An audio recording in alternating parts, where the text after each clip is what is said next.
he tenido que recordar y repetir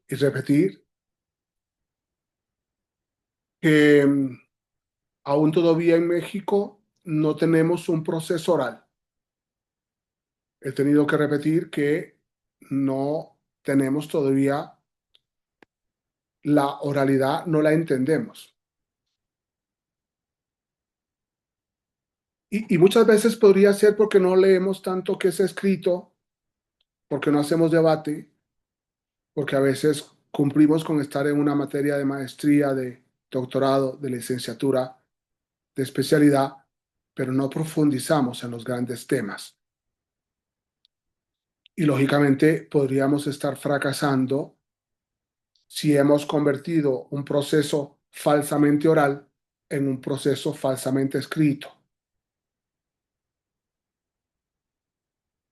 Y basta con llegar a una sala de audiencias, en cualquiera, ante un juez de control, en donde el único que de principio no tiene la carpeta es el juez, pero el fiscal tiene la carpeta, el defensor tiene la carpeta, el asesor jurídico tiene la carpeta. Cómo me gustaría poder decir, por favor, todos pongan en el suelo la carpeta, hagamos una audiencia oral, pero lo que estamos haciendo es reproduciendo documentos. Ahí están los testigos, los peritos, interrógalos. Cuando yo empecé a enseñar en México, un abogado hacía una diligencia muy interesante, que era cuanto antes introducir el informe policial. Le hacía una pregunta al policía y como el policía entraba a trastabillar por nervios, de inmediato incorporaba el documento y el policía con el documento se sentía seguro. El perito con el documento se sentía seguro. El fiscal está seguro con el documento. Todos estamos seguros con el documento y esto llevó a una abogada experta en juicios orales a decir que el interrogatorio contra interrogatorio en el juicio oral lo que hace es vaciar los contenidos de la carpeta y que no pueden haber más contenidos que los que están en la carpeta. Creo que es un tema que he repetido y que conviene que lo repitamos.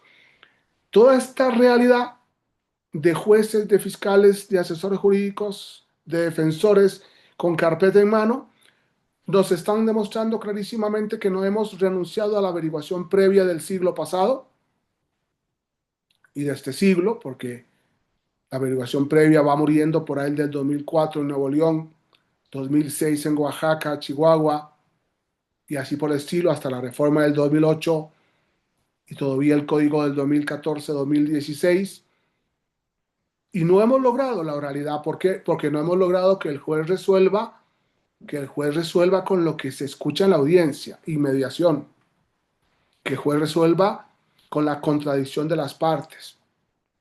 Cuando yo enseño el dato de prueba, me gusta decirle a los abogados, lea el 261. ¿Qué le falta al dato de prueba para hacer prueba? La inmediación del juez, la contradicción de las partes. Así se forma la prueba, con la que el juez puede dictar sentencia absolutoria o condenatoria. En la oralidad, en el interrogatorio y contrainterrogatorio de testigos y peritos y policías, documentos, videos y fotografías que no tienen por qué estar en carpeta, que podrían no estar en carpeta y que por tanto se reproducen en la audiencia. Claro, cuando nosotros nos planteamos, ¿y hay todavía documentos? Sí, sí los hay. Los hay porque el proceso, en cierto sentido, produce una carpeta, un expediente, un acumulado de datos, de referencias. Por eso, cuando nosotros nos enfrentamos al artículo 261 del Código Nacional de Procedimientos Penales y definimos en el primer párrafo el dato de prueba, decimos que el dato de prueba es la referencia. Referimos. Esto que estás diciendo, fiscal, ¿dónde está? Referimos en el informe policial, en el dictamen pericial, referimos. Somos un país ordenado. documentalmente ordenado en carpetas o expedientes. Pero esto nos puede llevar entonces a que ¿para qué la oralidad si todo está en la carpeta? ¿Por qué no se lleva el juez de nuevo la carpeta a su casa y dicta sentencia condenatoria o absolutoria o un auto de formal prisión o un auto de libertad? ¿Qué diferencia hay? Y me parece que el siglo, lo que viene, estamos en el 2025, en el 2026 tenemos que empezar a hablar de oralidad. No ignoro que la retención del imputado está por escrito. No ignoro que la solicitud de audiencia inicial e imputación está por escrito. No ignoro, artículo 335, que la acusación se remite a la etapa intermedia por escrito, la acusación. No ignoro que todas las solicitudes de actos de investigación y citaciones están por escrito. Tampoco ignoro de los jueces que los autos y las resoluciones del órgano jurisdiccional serán emitidos, dice el artículo 67, oralmente y surtirán sus efectos a más tardar el día siguiente y que deberán constar por escrito después de su emisión oral. Y entonces nos dice, estarán por escrito las que resuelven sobre providencias precautorias. Estarán por escrita las órdenes de aprehensión o de comparecencia. Están por escrito el control de la detención, la vinculación a proceso, las medidas cautelares, la apertura a juicio, las que versen sobre sentencias definitivas de los procesos especiales y de juicio, el sobreseimiento, las que autorizan técnicas de investigación con control judicial previo, etcétera. Es muy interesante cuando el artículo 67 del Código Nacional de Procedimientos Penales nos dice que en ningún caso la resolución escrita deberá exceder el alcance de la emitida oralmente.